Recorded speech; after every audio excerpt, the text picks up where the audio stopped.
Good morning mga ate koys, Happy New Year.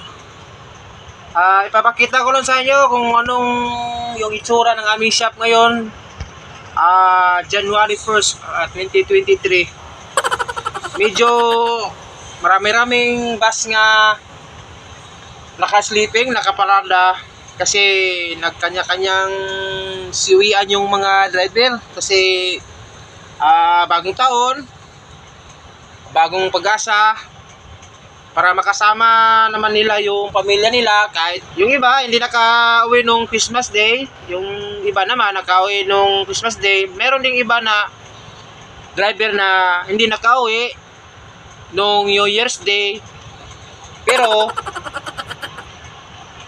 ngayon New Year na to, pero nakauwi sila nung Christmas Day. Okay lang yun, basta ang importante malakas tayo. Walang sakit pa. Pag-asa, puno ng pag-asa. So ito yung ipapakita ko sa inyo na video, kahit ano lang, sitwasyon sa aming loob ng shop.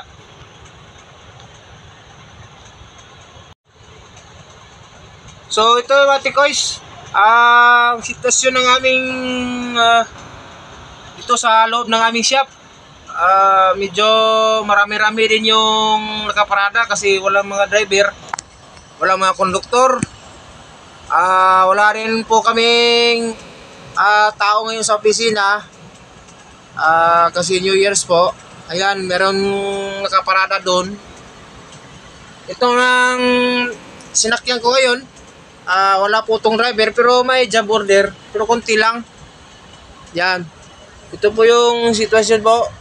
Ayan, dito sa loob ng aming shop, dito sa tinatrabahoan ko. Kahit New Year, trabaho pa din. Sayang din yun, double pay. Yan. Yun. Minsan nakaupo lang ko kasi medyo mainit dito sa loob ng shop, sa labas ng aming kan. So may paparating na isang bus ito. Ayan. Galing pong Cagayan po yan. Plus tripper po yan doon. Yan. Plus tripper yan po doon, Cagayan. Palasayas ata yan siya doon nang galing. Yan, balik normal na po yung schedule natin ngayon. Kagabi lang yung na-delay yung mga biyahe nila kasi nagsiwayan yung mga driver. Siyempre gusto rin nila makasama yung pamilya nila. Schedule natin ngayon, balik na sa normal. Balik na po sa normal yung schedule natin. Yan. Ito na yan, bus na yan. Kagagawa lang ng mekaniko niyan. Lalabas din yan, mamaya-maya konti. Yan. Bibiyahe na din uli yan. Yan. Ayun. Naka-ready line na nga. Yan, ready line na yan. Bibiyahe na yan. Pero wala pang driver at saka konduktor. Meron din namang iba dito na unit na kumpleto din, may driver at saka konduktor. Yan. Dito sa loob ng aming shop po, wala pong masyado nagpapaayos kasi yung iba hindi na nila pinatingin sa check-upper kasi nagmamadaling umuwi. Meron din dito isa, luxury na yan. Kararating lang ng driver na yan. Ito, nagpapaayos ng gulong. Non-stop po yan. 5 stop, kuminsan. Kaya pinapalitan niya yung gulong niya. At mamaya-maya lalabas din yan. Yan, naarangkada uli yan. Yan, yung driver na yan, naglalakad na yan. Yan, muna, ganyan. Yan, driver yan.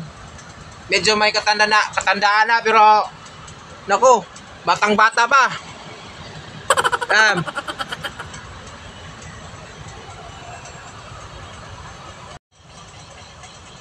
So yun mga koys,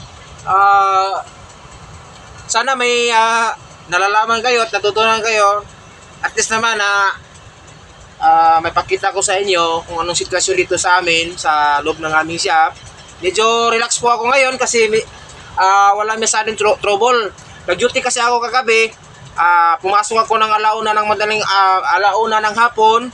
Nag-open ako ng alas 10 ng gabi. And then, pumasok ako uli ng 7:30 ng umaga.